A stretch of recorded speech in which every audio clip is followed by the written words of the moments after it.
Congresswoman Marsha Blackburn is a member of the House Energy and Commerce Committee. She is a supporter of Speaker Boehner's bill and just came out of the Speaker's meeting with the GOP conference. And we're glad to have you on, Congresswoman. Let's get straight to this. Why is your leader having such a difficult time convincing more conservative House members that this is the good plan, the good start for what kind of cuts this country needs?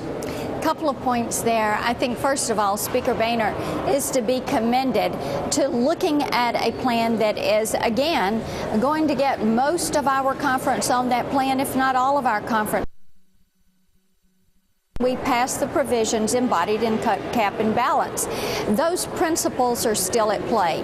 And what he's working to do is to add an amendment to his plan that will allow for a balanced budget amendment to move forward and have to be passed before that second tranche of debt ceiling lift could be given. And I think he's wise to do that. And I wouldn't say it's having trouble. I would say what he is doing is listening, and he is seeking to involve the conference.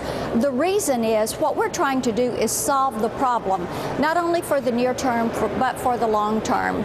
And as we if we go into default, though, how does that solve the problem for the future? Isn't that just going to put more strain on an already fragile recovery process for millions of Americans? Well, and what we're trying to do is to prevent that from happening by making certain that there are the provisions there that are going to be able to move forward in the Senate, that are going to garner the most votes, that are going to send the right message to the markets, that are going to be there so that they have the support not only of members of both chambers of Congress, as you were just hearing, but also of the American people. It is going to take dealing with the spending problem first. All the economists have told us that. They want to see a spending reduction plan.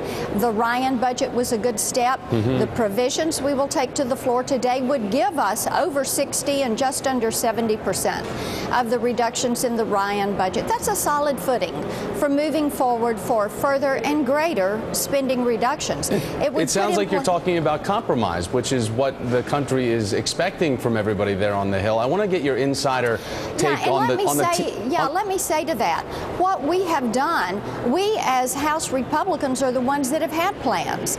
We have been putting forward plans. They're all based solidly and founded solidly in principles, and they're respectful of the individuals that we represent. What has been missing is a plan from the president. We know that Leader Reid came out with a plan this week, but we've led the way in saying, let's put forward plans that are going to solve this problem. So what we're doing is trying to make it workable and passable and stick to our principles so that we end this out-of-control spending. When we talk about Tea Party members, though, are they undercutting the leadership of Speaker Boehner? Individuals represent their districts, and they have to come forward and represent the districts that have sent them there, and I respect that. There's always going to be differences of opinions, and you know, when I was in the state Senate in Tennessee, I led a 4-year, not day, week, month, but 4-year fight against imposition of a state income tax. We did that by doing a lot of listening.